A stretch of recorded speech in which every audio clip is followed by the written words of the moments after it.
Hey, welcome to World Entertainment.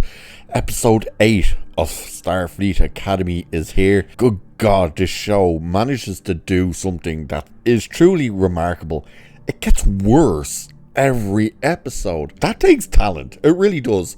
Of course, this is the episode where Tilly arrives back, but it's all about trauma and all this kind of crap. Now, the episode is called The Life of the Stars, which I think is meant to be a reference to the play or something. But, by the way, the trailer for this, now, normally they drop the images on a Tuesday, and then later on the Tuesday, they drop the teaser trailer, like those 30-second trailers. And this week, they dropped the images on Monday, and never dropped that teaser trailer until midnight. And it was like, well, what's the point in dropping the trailer the day off the bloody episode? So there was no point doing a video about the trailer. But Tilly's return, my good God, does she return in the most annoying way. And I'm not going to tell you how she returns. I'm going to show you. I'm going to show you her return. You're going to see that moment. And it looks like this. Oh, you're all still asleep. Wakey, wakey, Eractigino and Bakey. Eyes up, cadets. I'm Lieutenant Sylvia Tilly. Yeah, doesn't that just scream bags of fun? It's like, good God. She is brought in to teach them a class which is theatre. Now, what's hilarious about this is the character of Darren immediately responds with, what is theatre? It's like, wow, you guys know all this normal today slang and all that stuff. You know everything. You don't know what theatre is? Okay. He was the only one as well. The whole thing is based around using the theatre to cope with trauma. Here is the biggest issue with this episode. It has actually a good idea, but it's executed piss poorly and way too late. And what do I mean by that? So the cadets are all falling apart due to the trauma of the events of being on the, I think it's called the Mawazaki, whatever, the abandoned ship. Here's the issue. This is 2 episodes after that event. Last episode, episode 7, we were told that that event was a month ago. This episode, we don't even know actually how much time is between episode 7 and 8. It seems like an extra amount of time has passed. Why are you dealing with the aftermath from that event in episode 6 all the way up in episode 8, which is meant to be a month and a half, maybe 2 months after the event? That makes no sense. It's like you should have had this episode after the last episode, or at least the idea of trying to deal with trauma. Now, why do they have trauma? Unknown. Because they seem to all be fine. And this is another issue we have with this show, is the reactions of people are constantly changing. It's like you showcase this character being like this, but then you completely flip it in the next episode, but then you revert it in the following episode, and then you go completely in a different direction. It's like, this makes no sense. So we've seen them all like coming back from that event and being completely fine, and now they're falling apart because of that event. It doesn't add up and it doesn't line up. But it also focuses very much on the character of Sam and the Doctor. The episode, in fact, opens with the Doctor putting out his personal log and stuff, and he kind of rambles on a bit. Now, if you remember, which I didn't, it was this episode that jogged my memory, that he had this somewhat outburst at Sam in, I think it was episode 3, possibly, where he was saying like, oh, being alone and stuff like that. Now, we know he said, I'm nobody's mentor to her and stuff, which never made sense, but we had that moment and it felt like, hey, is he, reflecting on the Voyager crew or something? Is that who he's missing? What's going on? And the show seemed to have forgotten about that until now. Do you know why the Doctor said to Sam, I'm nobody's mentor? Why he's being a dick, basically, to her and most of the others, but mainly Sam? And why he had that little outburst all the way back at the start of the season? Do you remember Because this is what they did. It's not even about Voyager or her crew or anything. It's worse than that. Do you remember the episode in Voyager? Now, I think it was possibly season 3 or 4, if even that far in, where the Doctor created a holographic family for himself. Do you remember that? Probably not, but he created a holographic family. And they kind of did the thing of where Data created Lol, where it couldn't sustain life and stuff, and Lol died. And of course, the same thing happened with the Doctor and his holographic family, where the child died. Apparently, by the way, the thing he immediately got over, as subsequently the show went on, when he saw Sam walking up to him for the first time in the first episode or second episode, whatever it was, when they finally got on board the ship, he saw his daughter, the little white blonde girl that he created for himself. He saw in this fat black retard. Yeah. And he doesn't want to get close to her or anyone because he doesn't want to love and lose again. Yeah. So Sam is dying. You remember when she got shot, which made no sense? Well, they used that as an excuse to bring her back to her own world, Kashk, I think it's called, which isn't a planet. Even though we were told it's a planet, it's not exactly a planet. It's a weird shape in space that moves and shifts. And yeah, it's weird. And the Doctor, the captain, Ake, and Sam go to this place on a shuttlecraft. It's not within Federation space. It's not part of the Federation, so they shouldn't be there, but they accompany Sam there anyway. And when they're there, we find out that Sam is dying and they can't fix her, because the Doctor couldn't figure out what fixed her, and the patches they gave her, apparently she was given these patches that were supposed to repair her holographic programming. Doesn't work, and she's basically breaking down. And her creators, the Mork and Mindy things, are basically saying, yeah, this is all your fault. You've put her through all this. You've had her get shot and all the rest, and we're not going to let her go back. And they said, we're not going to lead the lamb back to the slaughter. And they let her die. That's right, Sam dies. Except she doesn't. Of course she doesn't, because they already released the bloody rap photos from season 2 that clearly show Sam was there. So they come up with a solution. Hey, just fix her. And they're like, well, we can't because her programming has gone beyond what we did for her, blah, blah, blah. Sam was created without actual programming because they wanted her to learn and grow like a normal person. Oh, by the way, on this planet they're on, our program, whatever, Keshk or Kishk or whatever it's called is, years pass where mere minutes pass out in the real world.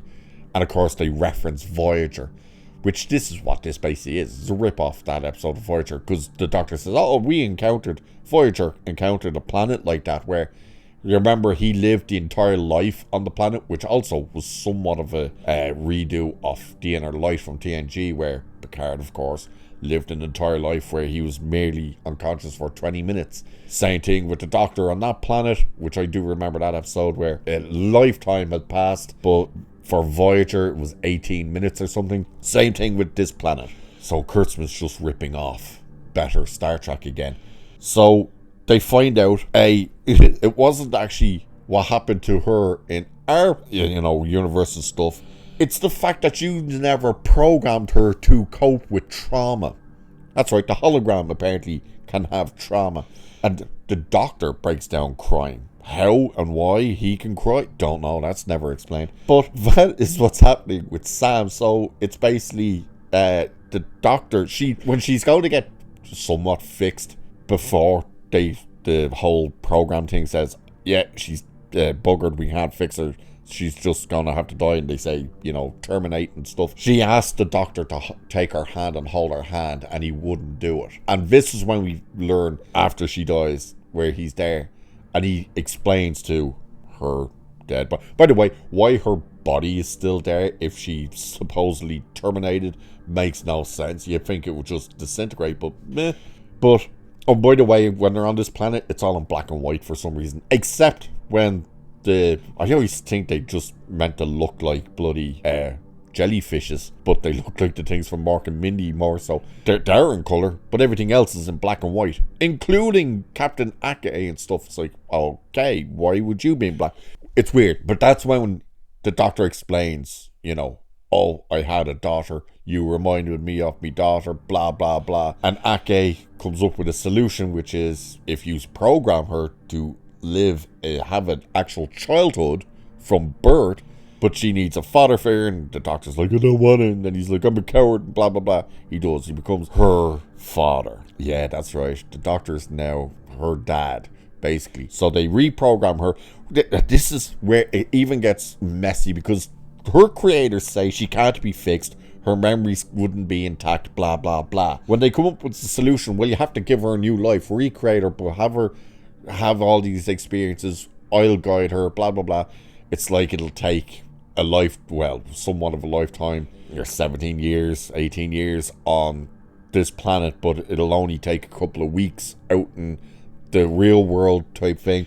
And they explain, okay, but you understand if we do it, she'll have 2 sets of memories, her new ones and her original ones. You mean the ones you just said she wouldn't be able to have because you can't figure out how to fix them. So now you've just said, well, we don't know how to fix them, so she would lose her memories. And then you follow up by saying she'll have 2 sets of memories. Jesus Christ. So that's how they fix her. And we see little baby Sam, and then little child Sam, and then little teenager Sam, and then Sam. And of course she comes back and yay. That's all the stuff with Sam. So we may as well have gotten all that out of the way. Tilly is there, of course, to put them through a play. Sam chose a play. Now, this is before they all realised Sam was going to malfunction and shit. But Sam chose a play, and the play she chose was meant to be about basically trying to get past trauma and stuff, which they learn eventually. But Betazoid bitch is back. Now, here's the thing with her. She's back. They removed her from the War College, so she didn't choose to do this.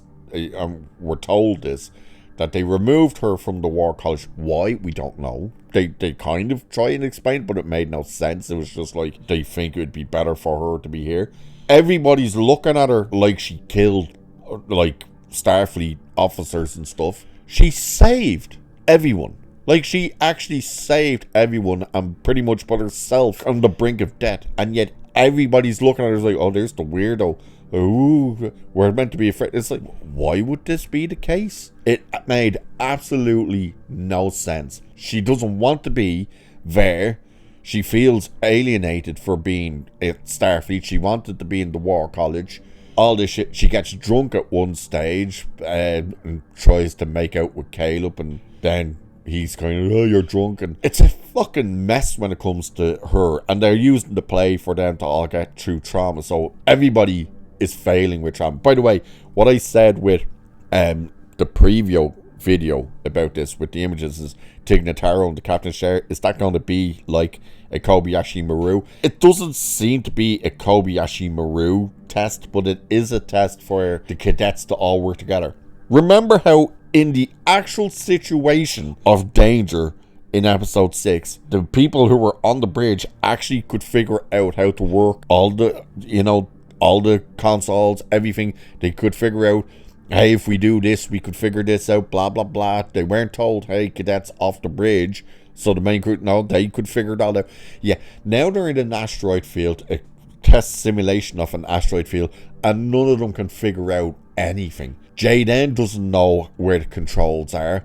Darren was just screaming, we're all like, hey, why don't we try this? Genesis hasn't a clue whether she's coming or going. The Betazoid brother is just screaming, we're all going to die. And the test simulation ends with the ship meant to be destroyed. And it's like, wow, great work, guys. Great teamwork. It's like, how did they fall apart this much? And this is meant to be all through trauma of what happened in episode 6. And it made no sense. Especially, again, when you've let so much fucking time pass. You can't tell us in the last episode, hey, a month has passed since the incident on that ship and everybody was fucking fine. And now you're possibly another month past again, and you're telling us, oh no, now they're all traumatized.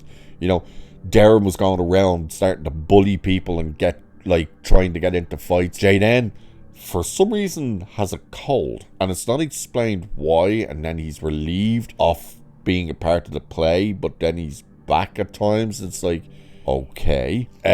Caleb is just being a dick. You know, he's just being Caleb. Genesis is just being Genesis, really. Like, she has no change, and yet they're trying to put all this trauma on her. It's like, but she's the exact same she's been. Like, last week was where she had more trauma than this week, but it's weird. Tilly, oh, by the way, they do drop a bit of the message, as the critical drinker would say, in here with Tilly. I will show you how, when she explains what theatre is really about. Ironically, it's a message about the real world and what Hollywood is trying to actually do and influence. Again, I will show you. And yet, it never is worked into or used in the rest of the episode, because this is what Tilly says what theatre is about. What if I told you that theater is one of the most powerful tools for social and political change? Theater is statecraft. Yeah, it's about using it as social change and politics and stuff. It's almost like Hollywood's trying to say we use it as the message to get our way. Interesting, that, isn't it? And that's it. They point that out and then never use it. So it's like, wow. But the Betazoid bitch, Tamara, whatever the hell, is feeling alienated. She feels like nobody wants her, nobody likes her, everybody's afraid of her, that she's an outcast now. She's been put into the room with Genesis and Sam.